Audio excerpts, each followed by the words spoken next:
Let's just start this off and say welcome to everyone listening. This is Feeding the Content Machine. Yeah, welcome. I could say we're a new kind of podcast here to discuss the content of Digibro. So to start with... And how much it fucking blows. How much it blows? Yeah. We are the premier critique of this medium that is the Digisphere. Yeah, because we both have no lives, so we both pay $25 or more. At least I pay $25. Yeah, I pay $25 as well. Like, we're so-called big baby boy patrons. Look, it's wonderful when we have no lives. We get to watch someone who has even less of a life do funny things on the internet, and we can feel good about ourselves. No, but he has a life now. He has a girlfriend, his own place. I know. I need to reconsider my fandom. It's I can only follow losers of a lower social standing than myself. Exactly. Like, you'd watch Digi for relatability, and now suddenly he's grown away from me. I only liked him when he was going insane in his room. Yeah. Bedrock forever, motherfuckers. Alright. Yeah, but no, we're big Digi fans. We love the stuff he does online. At least I tend to think that Digi is the most interesting person on the internet. I am in that vein too. From pretty much everything he does, I'm like, wow, I can't believe it. Yeah, because it's like watching this TV drama, but there's only one character, and he's always the most interesting character.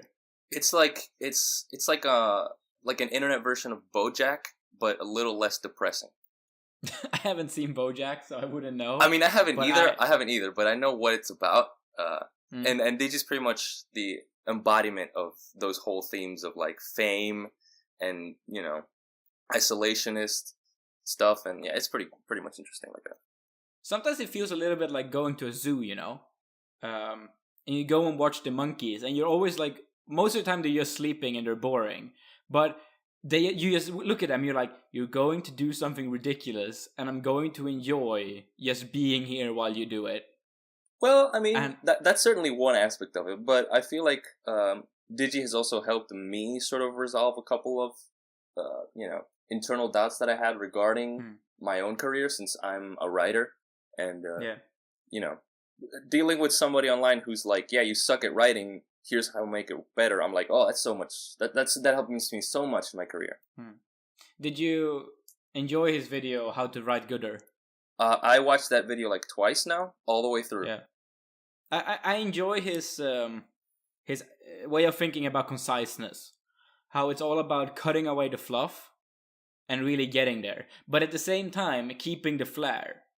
Because I feel like no matter how concise Digi gets, he keeps his flair in everything he does, and there's never like this lack of personality in his products. That's probably his biggest appeal to me, is the emotion in all of his projects and everything that he does. Yeah, the emotional aspect of Digibro is very interesting, because it's, I think, a reason that a lot of us more dedicated fans stay around for. You come here for the easy anime analysis, and you stay around for this cult of personality that's really interesting. It's the stuff that really like comes up and is really resonant out of his being. You know, like his albums or his more heartfelt rants. You know, the stuff that he really cares about is the more impactful stuff that he puts out. Yeah, there was this idea floated on the Patreon Discord channel a bit back by a guy called Untitled Abridger. We call him Tony, also a big Digibro fan, about the Digibro tier list and how you would rank different Digibro aspects. Not in terms of how good they are, but in terms of how much of Digi's essence is in them. And I thought that was a really interesting idea. That's how, for example, really cool. Yeah, how something like the Baffles Blog, this old school Digibo vlog where he got incredibly drunk in his room and he screamed about this incredibly high concept term like Baffos, which is also something that is very specific to certain styles of writing that are very fringe, like the stuff that he's into.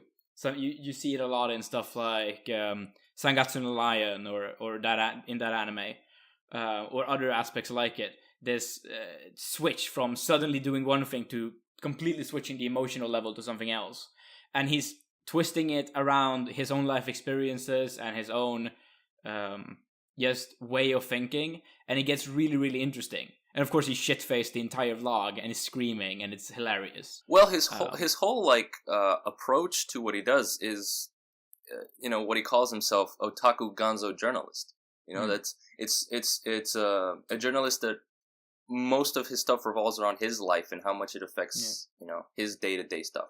Yeah, he always reports through himself. It's always his perspective, which he usually refers to that when he talks about his old writing, right? So when he refers to stuff from the old text blog, he'll often call it self-indulgent. You see this a lot in the commentary videos he does. If you're a patron of a certain level, you get to watch videos where him and his editor Devu go through his old videos and discuss them.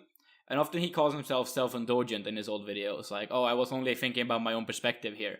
And I think a lot of us fans who have been around for a while and really like him as a person, we thrive in watching those videos because we find his perspective to be innately more interesting than the consensus perspective of the anime community. Because it's so out there and so, obvious and sort of jagged, that it makes it interesting. Because you watch so many anime YouTubers and you watch so many people online that they resort to the media consensus, and their content just turns boring after a while. But Digi, it feels like everything that he comes up with is something that he cared about in some way or another, and which is not trying to earn him money, but trying to deliver a message in some way. Yeah, I remember when the spring 2017 anime season was revealed, and we got the first episode of each show there. I did a little project where I would guess the score or the general opinion that each anime YouTuber would have for the different shows running that season. So I did like Mother's Basement, I did Arcada, I did a bunch of different people. I nailed everyone except Digi. I mean, Digi didn't watch any spring season stuff anyway. Well, he watched some of it. He watched enough that I've already failed on some aspects.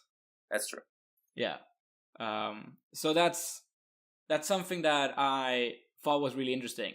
And what's even more interesting is that when I was following up on this and seeing how right I was or how wrong I was, I came to realize that I was more right than I expected to be, and that felt good.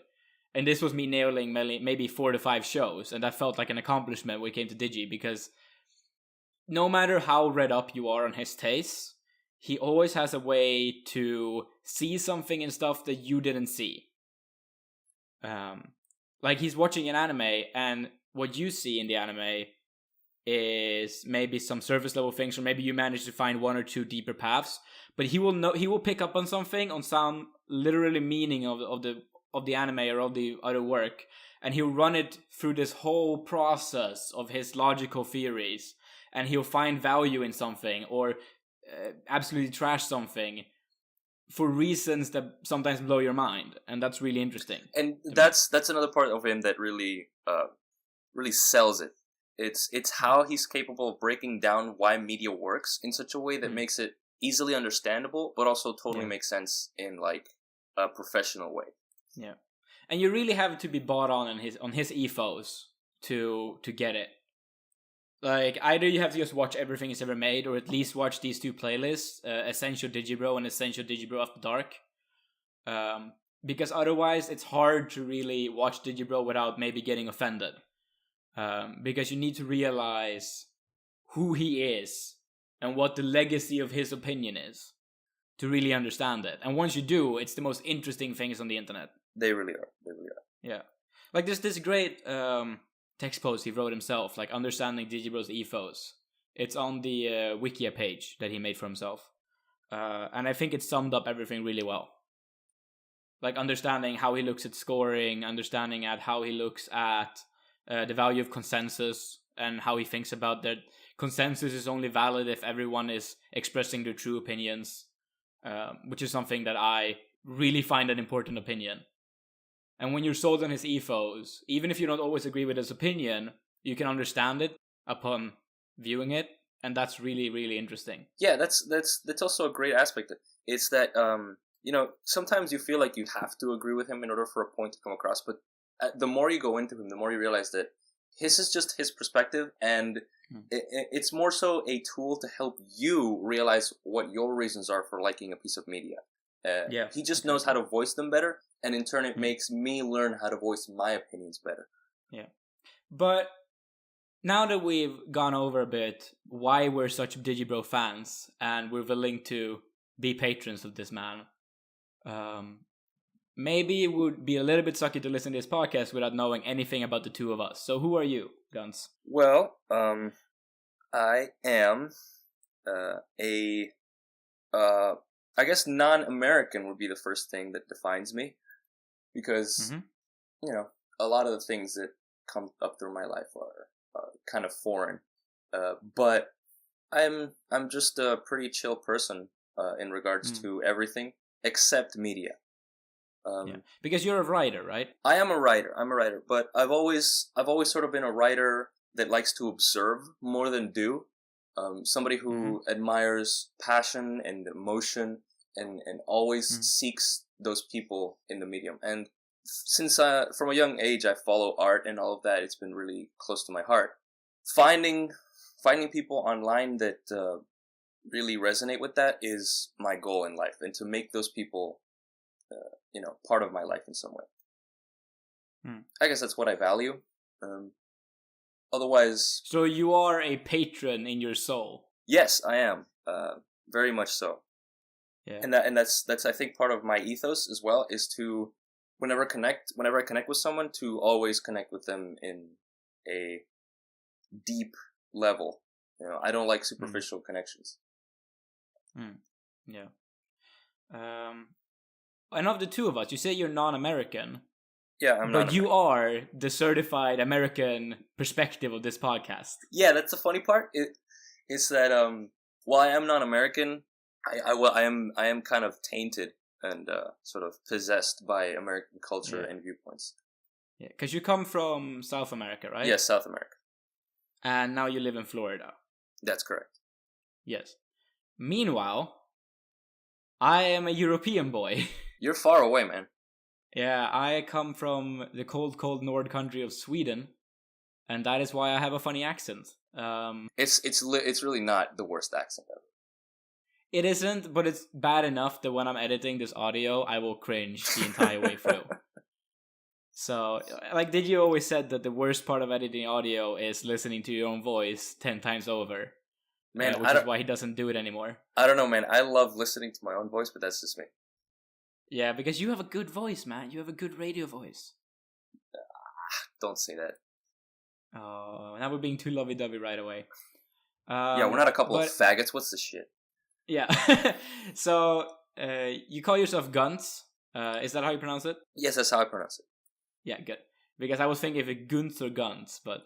It was Ghuntz before, but that sounded a little too goofy. Yeah, I guess. Meanwhile, I am Whatta. And as I said, I'm from Sweden. I am currently studying to become a teacher in Swedish and English. So I'm not really doing a creative job in the same way that you are, or that Digibro is. I'm going to be a paycheck boy. But I do like the fact that I can use a lot of the things that I learned at the Digibro experience in my teaching when it comes to analytical writing, about how to teach analytical writing, and just generally how to express yourself in front of a crowd, which is very important when you're doing teaching. Yes, that's correct. Yeah. And also otherwise, an important part of that is also being open to a lot of opinions and a lot of feedback, because your students are oftentimes your most critical audience. Yes, and in some way, Digibro is all of our teacher, And we're his students. I mean, we're telling him, this is what this podcast is about. It's to tell him how his content Digibro affects. Feedback session. It's how his content affects his most loyal viewers. Yeah, exactly.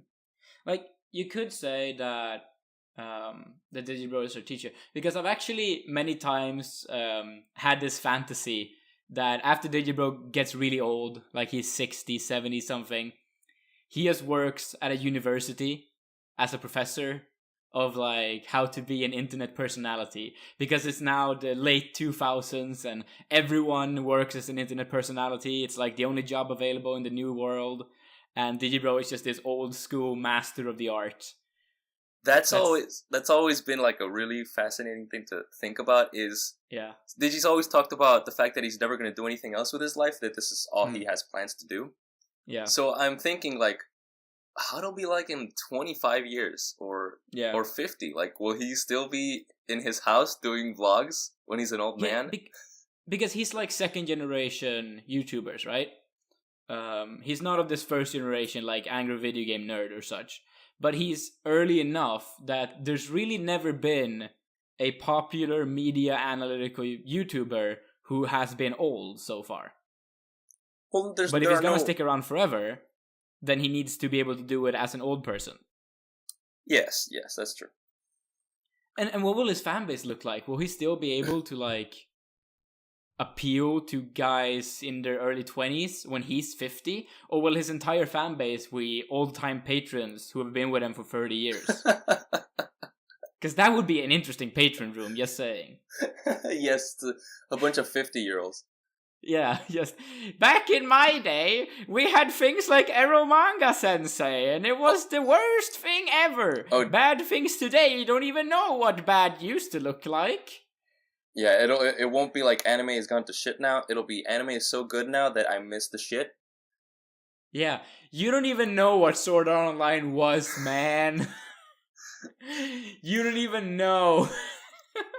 All right, let's take ourselves through our favorite Digibro moments, because I feel like we've made certain connections with specific pieces of his media that resonate with us specifically. Yeah. Because the point of this podcast in the future is going to be to follow the new Digibro content and comment on it.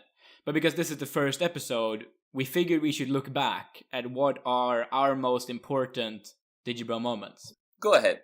What's your most important Digibro moment? So, my number one most important Digibro moment of all time is something called the Baffles Blog. The Baffles Blog. And I talked about it a little bit earlier in the podcast, but it is this crazy drunken vlog he did where he talked about the concept of Baffles. And he did this in a very Baffles way, where he would go from drunken screaming, he screamed the line, "Figure it out!" Like really, really loudly, and it was this epic moment. And then 5 minutes later, he's talking about his mom being sick and how that affected him and how sad that was. And he goes back to this comedy ranting, and then he moves on to this analytical deep shit about writing, and then he will go back to the family stuff, and then he will go back to the funny. So it's this very Baffles ridden vlog about Baffles. So it's sort of a meta commentary on his own vlog at the same time. It's very subtle about it too. I mean, the whole vlog itself, that one specifically, is not subtle, but how it sort of weaves its message into the narrative of the vlog is very clever. Yeah. And I think that like it's one of these accidental masterpieces, right? Because I think in one of his mailbag videos, I sent in a letter to him where I expressed my love for this vlog. I think it's number 17. I sent a letter with Swedish candy. And in this discussion, he mentions that he loves the vlog, but it was sort of just accidentally genius, right? And that later on, he made a written version of it. Something called... I haven't heard of this. The written version. It's one of his main channel videos. What's up with anime tone shift? Oh yeah, that video itself. There's a lot of reference to that Baffles vlog. Yeah, exactly. I don't think he directly references the Baffles vlog, but it's the same message, right? And yes. It's a 6-minute video where he goes over some animes that use Baffles. Maybe without even using the word Baffles. I don't remember how that video went. But what that video lacks is, first of all, reference to Sangatsu no Lion, which he said later on, like, oh, if I remade this video now, it would just be about Sangatsu no Lion, because he watched that anime, like, a few weeks after he made that video, and he was really sad about it, because it's the perfect example. I still haven't watched it. Yeah, it's an anime that has a lot of Baffles in it, so to say. But also that the vlog is there, and it's so good, and it's so perfect, that there's really not that much point to writing about it anymore, right? No. Because the vlog captured it perfectly. But the vlog is not very accessible because it's drunken after dark Digibro. which is sad, so to say, because his wider audience won't ever watch that video. Yeah, I mean, I hope to change that. That's another aspect that kind of makes me a little sad about his content is the fact that you have these extremely emotional and, you know, subtly amazing vlogs, and then many times those vlogs get transported over to the main channel as these sort of, you know, more widely available audience-wise to, you know, or talking about anime or some sort. They lose a little bit of that essence, a little bit of that, you know, raw catharsis that he feels. Yeah, exactly. And then some other favorite moments from Digibro that I have is I love Digibo's music. I'm really into it. That part I don't really connect with. Yeah, for me the music is really, really strong for me because a lot of the themes of his music of being isolated, you feel like no one understands you, or that you're this loony living alone in your room and your life is shit and everything's disgusting. As a guy who lives in a room that's shit and where everything's disgusting, I really connect with that. And then you can follow his music because it has this thematic curve to it, right? He exits the bedroom bedrock into Above the Earth Haunted, where he finally reaches this ground level, but he still feels haunted by his past. And then you get into Gay and Dead, which is his masterpiece album about how he's different and he's also dead inside, right? But he's still in the world. And then later on, I hope that on this new album, which is going to be well laid and well paid, we get to see the Digibro who now has a house, a girlfriend, a more healthy relationship to his job, right? And see how that takes shape in his music. So I really love that the music gives a window into the soul of Digibro in a different way. And I'm also really into his rapping. I just think his flow is steady as fuck. I can definitely respect and admire the whole thematic narrative that he's carrying throughout not only his life, but the way he sort of displays it on those albums, which I've listened to all of them, obviously. But it's the music itself, the genre of the music that I don't click with. I'm not a big fan of, like, abrasive rap, you know? Yeah. So. And that's funny for me, because I'm not that into rap either, right? Like, I tried listening to Death Grips, because Digibro was always talking up it, like, this great band, and I just couldn't really get into it. When I listen to hip-hop, I like a lot of Swedish rap. Like, I'm really big into Erik Lundin and this more fast poppy rap. But what I really like about Digibro is this cringe comedy that he has in his rap, and how he's really angry and abrasive in a lot of the songs, and he gets really deep into shit. Like, he has a whole song about butt fucking, and I love it. It's stellar. And it's this this really Digibro-esque style of writing that I can really just get into. And as I said, I think his flow is absolutely dope. I love singing along to Digibro raps, and I feel like you get into this boom, boom, boom, boom, like this really heavy beat of, like, it's a ploppy heavy beat that I love. Yeah. The best flow he's ever done is when he dissed Asperger, by the way. Have you heard the Asperger diss rap? Where is that? I don't think I have. It's only on the SoundCloud. Yeah, I have not heard of him. Yeah, he gets this really sick fast rap going, and it's insane. I love it. I heard it made that, Asperger pop off the map of the internet yes, for like half I definitely heard about that. Yeah, that's how much he murdered that guy. So yeah, that's another thing I'm really into. And my favorite mainstream analytical Digibro video ever is the best scene about eating food in anime analysis, where he goes into a Studio Ghibli scene about eating pineapple, and how the raw emotions of that eating scene is so incredible, whereas a lot of the other anime eating scenes are just, oh my god, it's so good, tits explode, in a sort of food war style. How that joke in anime about eating food and it being really good is this mainstream joke, but then he takes it back to this Ghibli scene where there's another take on that same joke, but it's really, really emotionally heavy. And I feel like that's just the perfect Digibro analysis, because it's about anime and eating shit. It's the two most Digi things out there. Yeah. And it's also this really amazing analysis that made me respect that scene in that movie a lot more. So I'm really into that video. Yeah, definitely. And perhaps also just the Psycho-Pass versus Psycho-Pass 2 series. Which gave me justice for my hatred for Psycho-Pass 2, after Psycho-Pass was one of my favorite anime of all time. I watched that after watching Psycho-Pass 1, and I don't want to watch Psycho-Pass 2. Because I feel like all the reasons, it's in, like, all the interesting things to talk about Psycho-Pass 2 are all said in that video, so there's no point in watching the show. Yeah, I watched them both at the same time before I was even into Digibro, and the whole time watching Psycho-Pass 2, I just sat with a blank expression on my face going, what? And I felt like that what was articulated into a real opinion during Digibro's analysis of Psycho-Pass 2. So I got a lot of connection with him through that. Well, that sort of connects with my favorite piece of any media that he's done, which is probably his Asterisk War Sucks videos.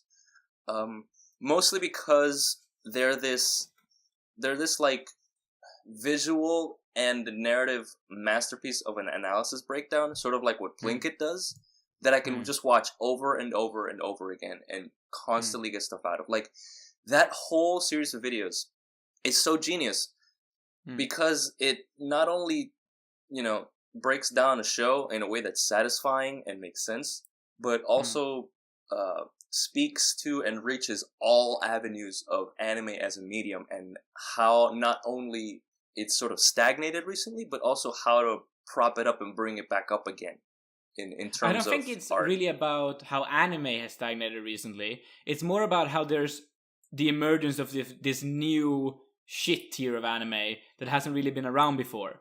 Because Digi always has this idea of that anime is not bad now. There's just way more of it, which means that there's way more of the good and way more of the bad. That is correct. That's correct. But whereas, what he meant in the Asterisk War series Sucks is that he brought up this new specific way that some anime are bad now that he sees over and over again in a pattern. And the Asterisk War was just this perfect vessel to channel this hatred through. Well, I mean, shows like the Asterisk War I find stagnant in a creative sense. More so than like a cultural sense, because when you make shows like that, and new shows are coming up like that, and there's this new trend of light novels and shows that are like that, and there's the same thing over and over. You sort of run into creative stagnation, which is not the point of art as a concept. It's always innovation and constant creation. And this is why with the Asterisk War Sucks, I feel like one of the saddest thing about that series is that episode 9 is episode 9 instead of like episode 2. Because I feel like the points he takes up in the 9th episode of the Asterisk War Sucks, where he really digs into A1 Pictures and the whole mass trend of the Asterisk War. How it's not just about this one show, it's about this massive concept, right? It's also about Eromanga Sensei, and it's about this Bukashki's High School Records, or whatever it was called. It's about that whole genre.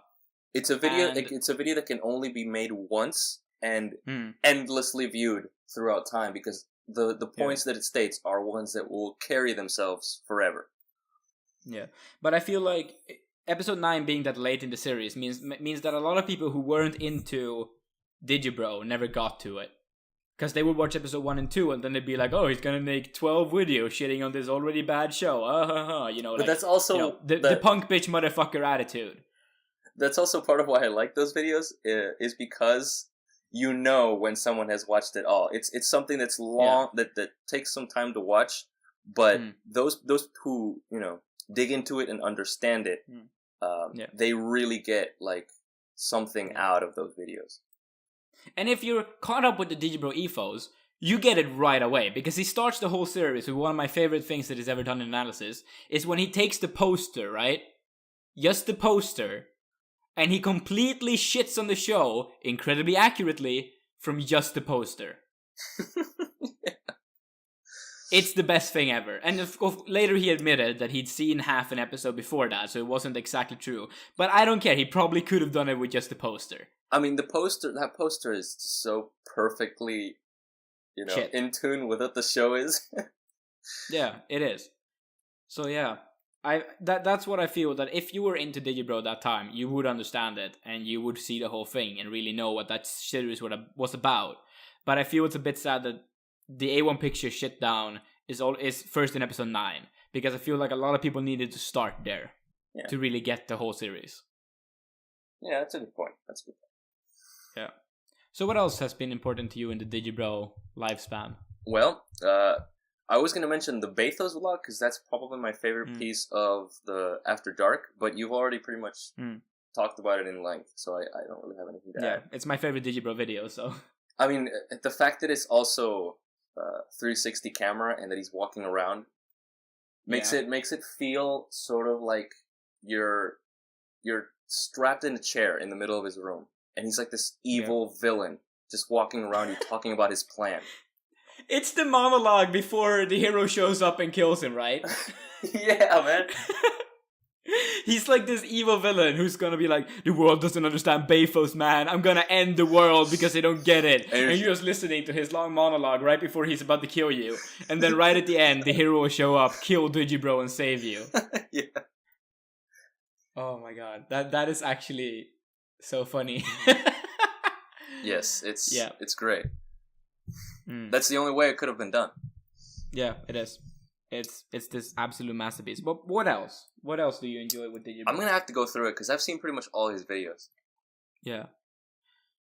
Are you into his musical analysis at all? A little bit. I'm into it slightly. But again, the type of music that he discusses is not to my particular tastes. So while I do understand it, it's not like it really resonates with me. Yeah. It's honestly the same for me. I watched Digibro's Turntable, but I haven't really gotten into it in the same way. I could say I watched it for Digibro more so than the music. Also because I don't really share his musical taste that much, so I think we're in the same vein there. It would be nice to get a real fan of Digibro's Turntable on here sometime to really describe why they enjoy it. Or what's so good about someone it. Who's because I feel like we can't really do justice to that channel right now. Yeah, I mean, I've been watching all of it, but it's not like that Digi content that I consistently go back to and like actively listen to. It's more like a good break. Yeah. Did you watch the old ass anime cast? Yeah, all the way through. I often go to sleep to that because it's like this kind of soothing, nostalgic sort of adventure through his memories. That's what I liked about them. A lot of people complained about those, that they weren't analytical enough, or that they weren't like in depth enough. But that wasn't the point. Yeah, exactly. The point was to explore Digibro's history with anime. Yeah, it was a very personal thing about him. Yeah, self-indulgent. Yeah. Yeah, I thought it was great. And I thought it was really interesting to see the difference between him talking about a show that I hadn't ever seen, like Dot Hack, which felt more like he was just going into something explaining about himself. Whereas on the other hand, he would talk about a show I had seen, like Welcome to the NHK. And then it did feel more analytical, because I'd seen the show. Exactly. Oh, another series that is probably up there with Ethos for my absolute favorite is the whole Insomnia Alice. Oh, yeah. Do talk about it. Well, it sort of goes back to that whole being stuck in his room, losing his mind, that appeals so much to me. Because as someone who is constantly in his room like me, sort of losing my own mind, it's like this very in-your-face, just kind of rants about anything. It's the most casual conversation possible, but also the most intense one to get into at the same time.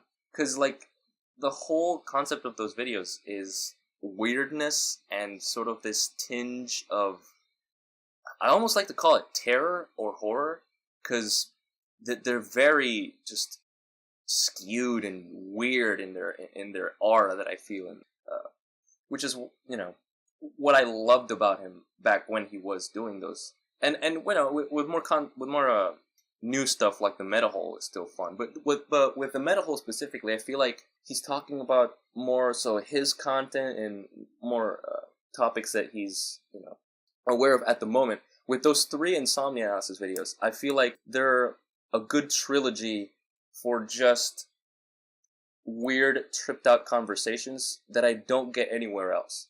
Like I watched those videos high once, and I know that Digi's content a lot of the times is very, very much drug induced or alcohol induced. But watching those videos in a way that sort of takes you into their realm of weirdness is very intense and very. I feel like those videos have really sort of changed my viewpoint about many things simply by just listening to them and how they are portrayed. Could you say that watching the Metahole while not drunk is sort of like watching a 3D movie without 3D glasses? I mean, I was up to date with what he was talking about, so everything in the Metahole itself clicked, but I felt like the insanity was devoid, and that's what I found most fascinating about those earlier vlogs. Yeah. My favorite parts of Insomnia Analysis was always the musical parts, where he would just put on an insane song and just shake loose to it in the room. Because I just felt like that was this insane fever dream that I always imagined Digibrow's bedroom to be. Yes. And I just thought that was my aesthetic, man. And particularly with his second Insomnia Analysis, the one where he's talking about this whole, like, fourth wall breaking, like, ARG thing that he was trying to do. Like, just hearing about his plans for it and how it would, like, sort of come into being and progress, it was such a fascinating... It was like a documentary of a film that never came out. Yeah. It was sort of like while I was reading House of Leaves, and much of why that book is so perfect is because it's sort of an in-depth documentary about a mysterious film that never came out. And it... Yeah, I mean... and sort of hearing him explain what he was going to do with it really lent quite a broad vision of what he wants to do in art and what he values in art in some way. Yeah, I agree. I think those videos are absolutely stellar for that reason. So, now that we have gone through sort of our history with Digibro and what we really value in his content, so you have a bit of a background to our tastes, let's go into the main section of this podcast, which this time will be a bit shorter because we spend a lot of time on other things, but in the future is going to be sort of the main course of our podcast. Yeah, now that we've gotten all the bases out of the way. Exactly. So it's the stellarly named section, the Content Roundup Rundown, which I am so happy I thought of that title. But it's basically, we take the Content Roundup from the Patreon website, where Digibro writes his own content roundup. He goes through everything he's done since the last roundup, and we're gonna run it down, talk about the stuff he's made, if we have something to say about it, otherwise skip some stuff that we don't have anything to say about. Yeah, and just take it from there. So on the 9th of October, no wait, the 10th of September. Look, American dates are different. Yeah, I mean it's up here in America. It's day, month, year, right? No, the other way around. Oh, it's the other way around. They go month, day, year. All right, which is the most insane concept ever. Yeah, I don't know why. Yeah, whatever. Yeah. So the first thing that's on this list is the last high school anime, which was a main channel video he did. Yeah, it was the first. It was the first actually like written and scripted main channel video in some time. Yeah, because he'd gone into this. He made 2 videos that were unscripted, right? The writer who kept anime weird and how Evangelion altered anime eternally. And for me, those 2 videos are like some of my favorite Digibro videos in a while, because the unscriptedness brought this raw Digibro emotion to them that I thought was really good. And if you look at the view counts, those things beat out anything he's done for a while before there. So obviously they were well-liked videos. Especially compared to his series The Most Interesting Thing, that got very few views before that. Yeah, I mean, mostly those videos, those 2-minute or 3-minute videos, I feel like they didn't hit as much because they weren't about these very broad topics. They were about these kind of obscure shows, because they're pretty obscure in comparison to more of the bigger ones out there. Yeah, I mean, I like the most interesting thing about, because it was something I could watch in the toilet. And then when I was done in the toilet, I was done with the video, and it felt like a nice little Digibro dose. Yeah. But obviously, they none of them hit 100,000 views. They were not that popular. So he did these 2 big unscripted videos, and a lot of the fan base really liked them, and a lot of the casual fan base was really upset about them, just because they knew they were unscripted. If he didn't actually reveal that, I don't think anyone would have noticed. Yeah, I mean, you can't really realize unless you like really pay attention to how sentences flow into one another, and how much the video has, because like you look at a video like The Last High School Anime, and it's such a specific concept in what it's trying to explore, because that video, it's all about taking, again, he explains it at the beginning, it's all about taking these 5 random shows about cute girls and arranging them in a very emotional, sort of nonsensical narrative progression. That's a thing that you have to sort of sit down and write about. Whereas the other shows, the other videos, sort of are just like a wellspring of the mind. As someone who, in his case, has a lot of knowledge about the anime fandom and the history and all of what encompasses it, and specific writers and stuff.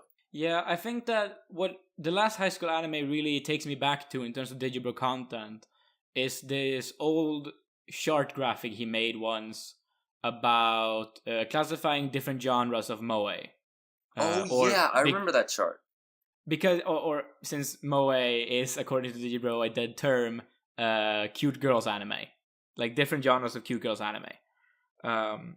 Where he would basically list up all these different ways that different shows have made use of the cute girls tropes, but had completely different genres in actuality. Like how the Iyashikei cute girl shows are very different from the comedy cute girl shows. How something like K-On! Is completely different from something like Flip Flappers. That's correct.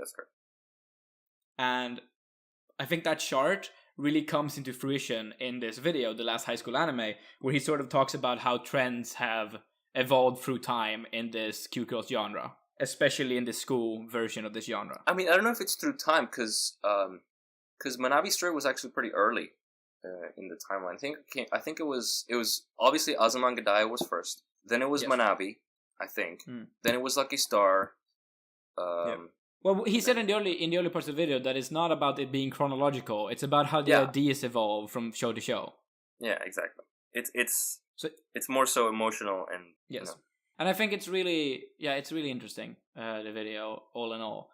But I thought that mostly for me, it was a way of just it felt like another Digibro list, because he makes a lot of lists. He likes seeing trends, right? There's this old video he made about alpaca stuffed toys. Oh, but which was basically that's a really old video.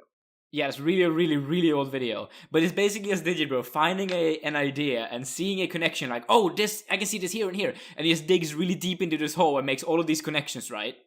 Like this mad detective with red threads on the wall, just pinning things, the connections between things. But the cool thing about that, and also about this new video, is that it's always a connection that only he would make. Yes, exactly. And that's what makes this video so great, because it's another one of these crazy Digibro connections videos. Yeah, stuff that you can only get from him. Yeah, and I think it's stellar. Yeah. I really like it. I also got to give a shout out to Davu's editing in this new video specifically. Mm-hmm. Mostly because it somehow takes every single sentence that Digi says and applies a perfectly accurate video clip to it. Davu's clip choices are always really good. Yeah, Davu sort of finds a way now, like subconsciously, to find clips that connect with what Digi's saying in such a perfect way that the video, the video sort of encompasses all of the show in just a couple of minutes that it describes it, because of how good Davu is at finding clips for that. Yeah, I agree. Digi made this thing, I don't know where at all he made it, but he talked about Mr. Plinkett somewhere, that he thought that Mr. Plinkett had a really good sense of editing. Oh, he talked about it in his 2 weeks review. Oh yeah, if you become a patron for $15, you can listen to these podcasts. At patreon.com/Digibro. They're really interesting. But he mentioned something about Plinkett having really good editing, and because it's Patreon exclusive content, I won't go too deep into the analysis. But I feel like a lot of the things he said can be applied on the VOO, that clip choice is really important. That what clip you choose and how you apply it in the video and how you time it is really important, and the VOO is really good at that. Yeah, it adds so much to the viewing experience when the videos make sense and have cohesion to them. Yeah. I mean, I don't always watch Digibro videos. I sometimes watch them, especially if I'm doing a rewatch. But the first time through, I tend to listen. And have it in the background. Even if they're vlogs, just his inflections and how he's moving, they really add like a conversationalist approach to the videos, which I don't really have elsewhere. Yeah. Like, I'll put them up. I tend to listen the first time, and if I find it really interesting, I'll go back and watch it. And this is one of those that I watched, and I thought the editing was really good. So that's a good thing. Well, moving on. Anything else? No, that's it. The next thing on the roundup would be the Gigak versus Digibro live at CRX, the Crunchyroll Expo. That was, yes, I watched it the whole way through. Yeah. I actually watched the fake release first, because this one fan posted it, right? Yes, he did. I remember that. And Crunchyroll was supposed to put it out on their own channel, and they just didn't for so long that the fake release of Gigak vs. Digibro got more views than anything Crunchyroll put up on their main channel.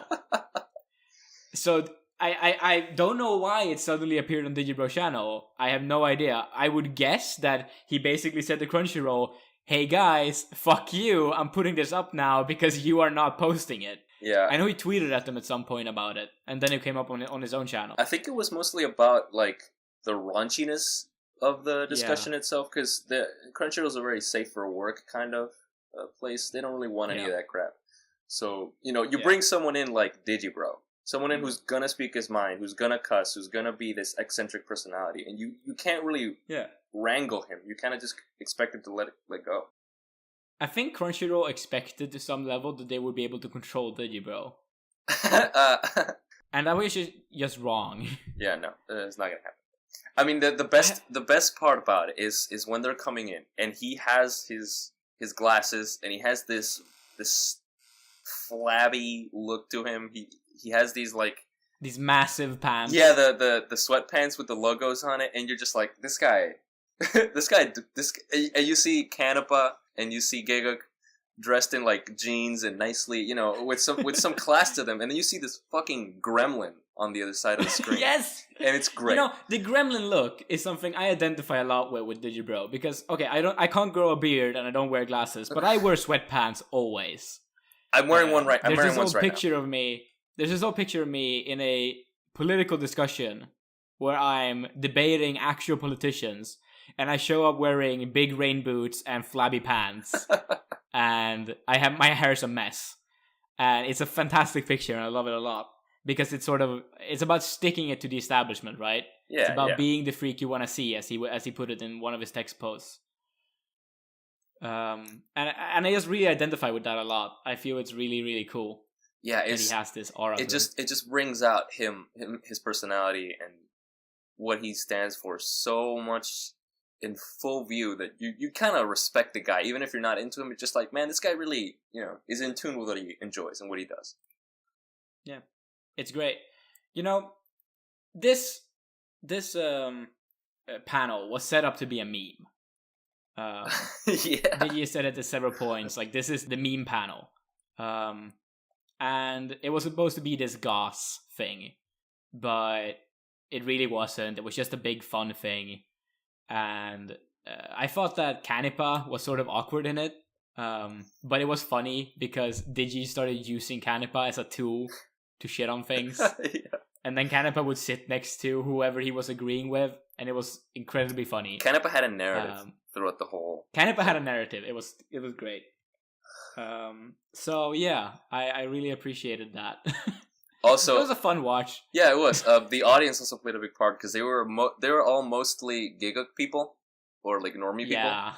So I could just picture like their thoughts as soon as Digi came in and throughout the whole thing, and I was just like, these people, they must be so uncomfortable right now But it was so satisfying. I think there was like one Digibro patron at the entire expo. Yeah, it was just one, and he showed up in his specific panel.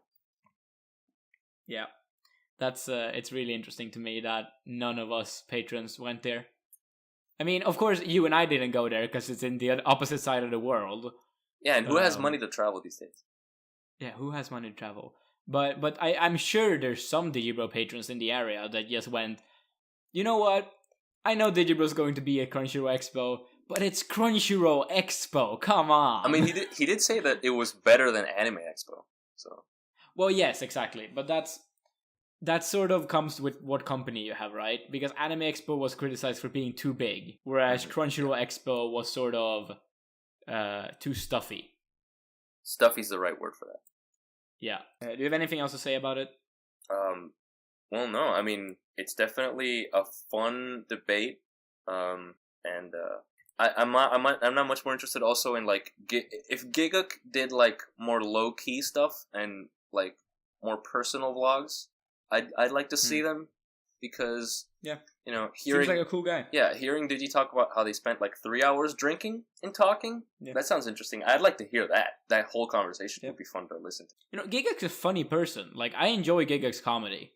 I don't. I think his analysis is not always on point, but he's funny. He's a good comedian. Yeah, you know, he knows what he's doing a little bit. Yeah, he's a good guy. Good guy, but Digibro's a better guy. Not the best guy though. Not the best guy ever. That's a different guy. So moving on, scoring every show I finish. This is this big series he started doing on After Dark, where he just talks into a camera for hours upon hours. There's probably going to be 100 episodes of it. They come up bi-daily. And they're only 30 minutes long. Yeah, unlike the other like 5-hour things he did about every show I dropped. You know where this whole thing sort of spawned from, right? No, I actually don't. Do tell. Okay, so the scoring every show I finished is sort of a pseudo sequel to the videos that he's going through every show that he's dropped. You know. Yes, that I know. Yes, but those videos all came from, I believe, a Twitter response that someone gave him. Yes. And he was like, "Yeah, that sounds like an interesting idea." Like, oh, you should do this. Is this also from a tweet? I don't know if it was. I think he just decided on doing that just to like. Yeah. I feel like these videos are necessary in some way because they sort of set the record straight. Because Digi's gonna always get asked about certain shows and about his opinion on certain shows. Yeah. So what better way to just go through the shows, all of the ones that he's watched, and just talk about why he likes them or doesn't. Plus, it makes. It's sort of like when he made the video 250 anime recommendations. It was a way for him to, whenever he was asked for recommendations, he has said, go watch this video. And he never had to give a recommendation ever again. It's great, yeah. It's sort of the same purpose that these ones serve. Yeah. And decided to just make for a great, like, podcasty type videos, like stuff you can put on the background. Yeah. Or sort of relax to. But at the same time, like... You know, for me, Yeah, go on. It's a great way to, like, compare tastes. Because you know, he's seen 800 plus shows. He's gonna go through some stuff that you've seen. So it's interesting since people always talk about their opinions of his shows. People always want to know, like, oh, this show I watched. What does he think about this show? And you know, he just goes through. Yeah, did you think about Aura and High School Host Club? Like that's something he gets asked, and now the opinion is out there. Yep. You know, for me, these things are backlog boosters.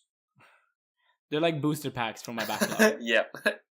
Because whenever I'm watching these, I have my little backlog document open, and whenever I'm like, oh, this show doesn't seem terrible, I'll just write it in there. Because it's a way to just hear about more shows, I think. Yeah.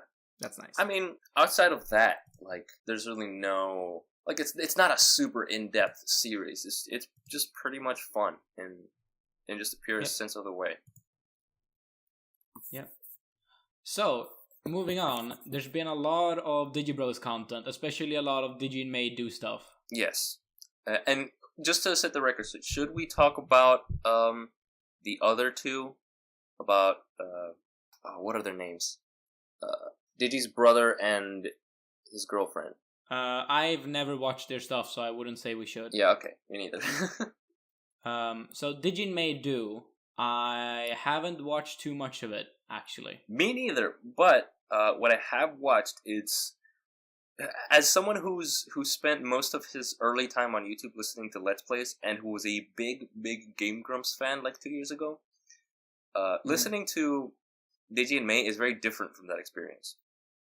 Because Game Grumps was very casual and very sort of bubbly in their personalities, and even though they are crass and they can delve into some pretty dark topics now and then, I feel like Digi and May do. I feel like their sort of chemistry is much more analytical, even just talking, which lends to a more, for me personally, an active listen than something like Game Grumps, because I can listen to what they're talking about and the topics that they're discussing in a more like comprehensive way, and they're sort of more, they have more flow with topics that they discuss and more concreteness to them. Whereas with Game Grumps, you can't really listen to them or with any other Let's Play show of that ilk, because it sort of feels like you need that gameplay aspect to really pick up on what they're talking about. Whereas with Digi and May, it's very much a gameplay is optional,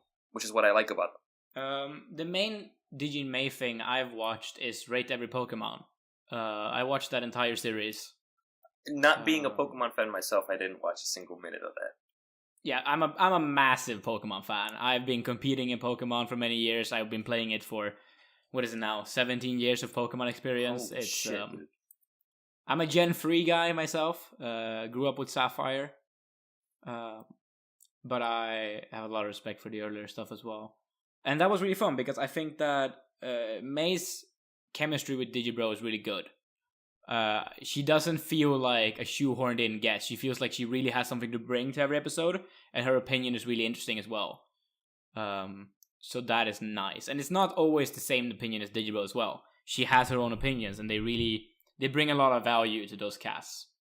Yeah. And they're funny together. Yeah. They make good jokes. May has come a long way, because I remember seeing her on that live stream the first time, on that Patreon live stream. I also remember her seeing her on that spring Finish or Fail and that Ota Cave expedition or whatever. And nowadays, she is much more active and it's so much more enjoyable. Yeah, it's great. I think you really need to think of her as a co-host and not as his girlfriend, and judge her from that aspect. And I think she's great. I think she brings a lot to the table for these more vloggy, podcasty type gameplay or analysis things that he does on After Dark. Yes. Then we have a analysis of music called Volume as Song Structure from the Turntable. Yes, and this one was sort of goes into, especially with what he discusses in the actual video, something that I really respect in art, and its integration of the medium itself into the narrative. Yeah. Like, it's... Yeah. Go ahead. It's one of those things, again, that I don't think anyone else would make. It's a very Digibro point to make, sort of. Because he's always talking about how he likes loudness, right? He likes blowing up his car with Big Fish Theory and such. So it's something that I was sort of like, oh, of course Digibro would talk about this. And I really like that aspect of the video. Yeah. And some of the stuff that he lists, I mean... I've listened to a couple of them. In fact, when he talks about the Mars Volta, I'm like, oh yeah, that's totally true. And I went and listened to the album again and, reminded myself of how great it is. So, it comes up occasionally, but whenever he recommends something that I'm a big fan of, or that I have listened to, it clicks all the more, because I'm like, oh yeah, that makes total sense. And I go and listen to the whole thing again, and it reminds me. Yeah, I don't have much else to say about it, though. Yeah. I mean, it's a good video. So, do you listen to the pub crawl? I do not. That's the next point. I do not listen to it. You do not listen. Okay, let me talk about the pub crawl for a while. Because I am big into the pub crawl. This episode was great. I really think. On the pub crawl, there is this guy called Cider. Yes. That Digibro has a podcast with. And Cider is an Australian boy who writes he writes this big thing about video game construction and video game creation. It's like a thesis, sort of. I don't know the university terms, but it's this big thing that he's been writing to get a PhD in video game creation. I think it is. I think it is a thesis. Yeah.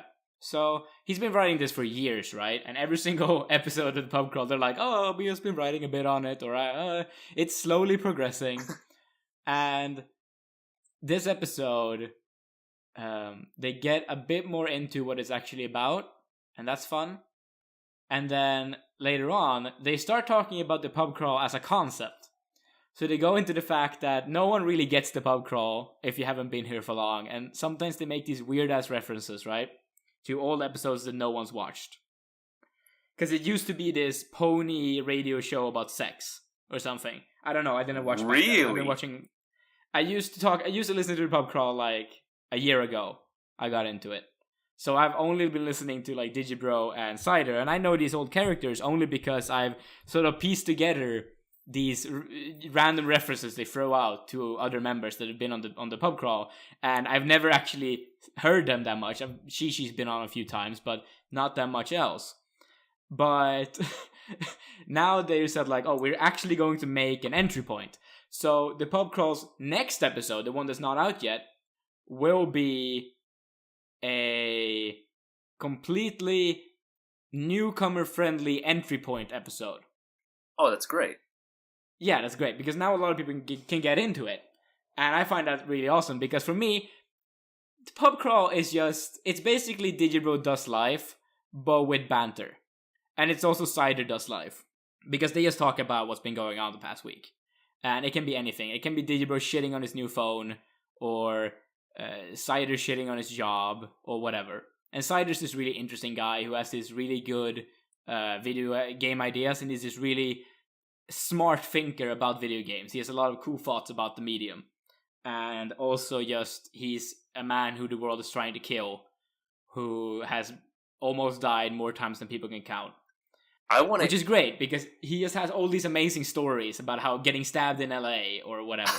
I want to hear those. That's like the primary curiosity that I have with the pub crawl. Yeah, who Cider is.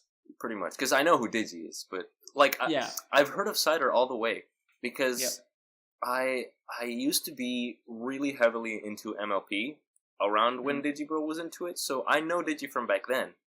And I recognize Cider because he was a big part of the community back when it was much larger.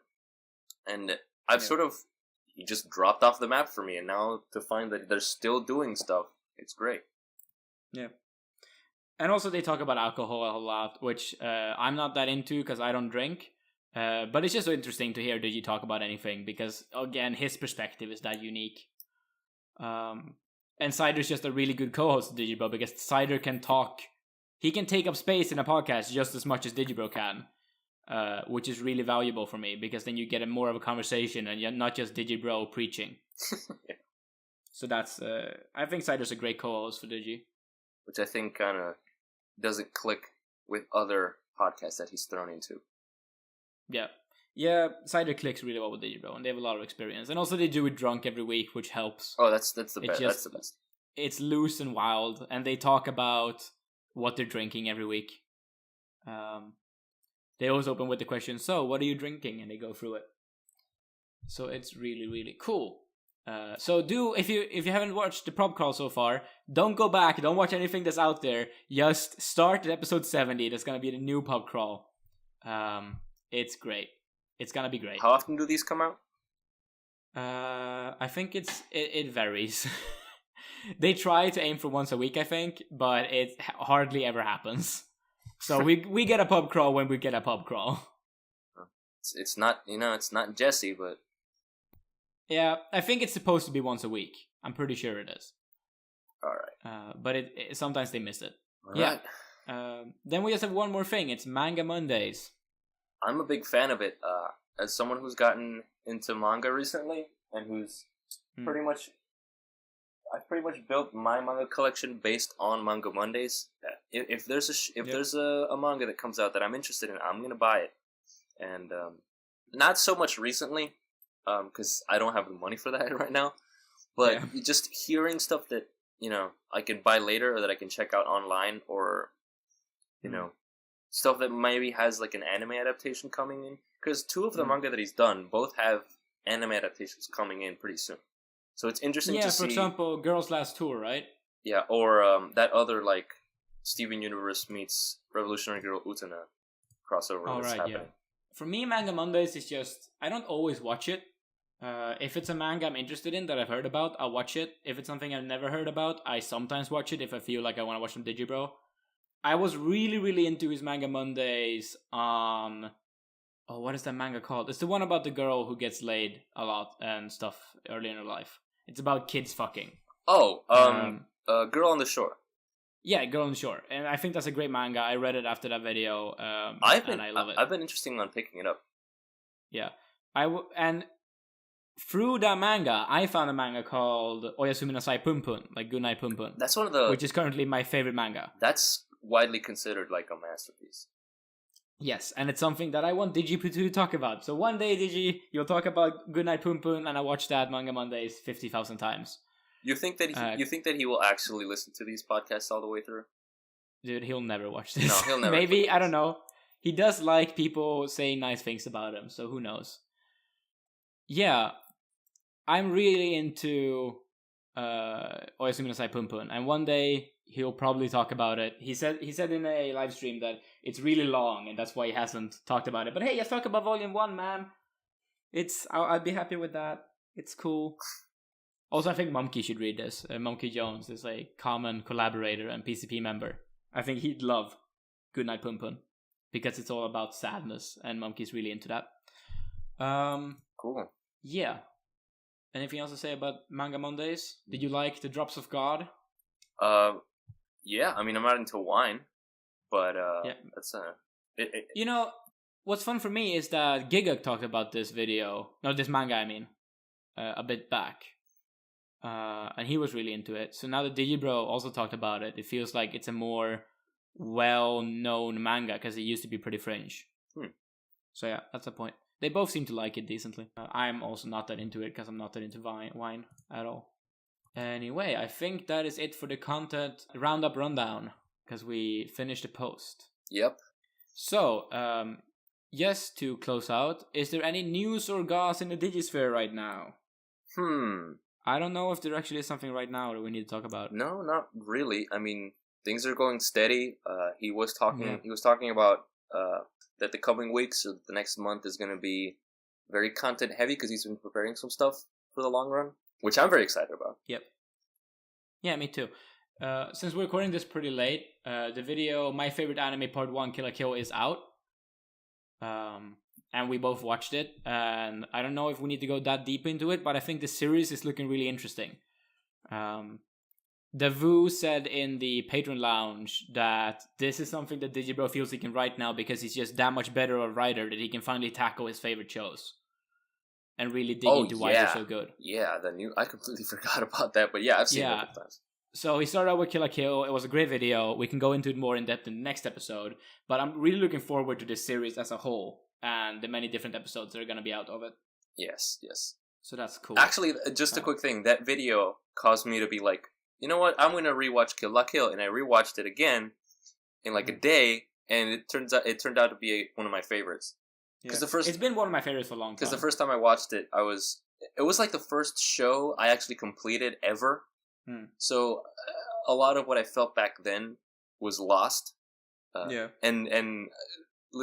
watching it again sort of brought all those emotions back, and it's definitely one of my favorites. Yeah, because you're a bit newer into anime, right? I am. Very new, in fact. Whereas I'm an old school Naruto boy who's been with anime for a long time. So there's a bit of a difference in perspective there as well. Yeah. But anyway, we can talk about that when more of those come out. Yes. So we're about to end this show, but we're just gonna say real quickly that in this last part, in the future, we might do questions. I don't know if anyone's going to listen to this stuff. We can do questions here. If you have anything, just comment in the comment section, I guess. Yeah. I mean, if Digi himself did us the honor and listened to these every so often, we'd be extremely grateful. Look, if he listened to the opening segment where we make jokes about him being bad, and just said "fuck you guys," I'd still be honored. It'd be great. Me too. Yeah. So anyway, I think we're done. Just a quick thing. Yeah. Also on this same channel, the Digibois channel, we are doing a weekly anime discussion podcast where here in the Discord we've taken a show every week. We've decided with random number generators and straw polling that we take a show every week and we just watch it either on live stream or on our own time, take some notes and discuss the show. Yeah. JoJo this time, right? Yes, the first JoJo OVA that came out in 1993 is the first one we're discussing. Oh wow, that's cool. Look forward to that. Also, the thumbnail for this video is made by an incredible person. Who made it? That is Icesef, ICESEF on Discord, and we'll be sure to plug him on the description as well. It was a great thumbnail. Yeah, we really like it. It's stellar. So thank you a lot for making this for us. Anything else we need to plug? No, I believe that's it. Yeah. Well then, how do we say goodbye on this show? I don't know. I don't know either. So how about that we take that as homework for next time and we'll have a funny outro for you then. Yeah. You know, I always, with Digibro's outro, fuck my ass and suck my cock or something. I always thought it would be funnier if he switched it around. Like, fuck my cock and suck my ass would have been more fun, I think, because it's just stupid. I always wanted him to say that, but he never did. So anyway, see you around next week. Yeah, bye-bye. later. Next time. Not next week. Stupid me.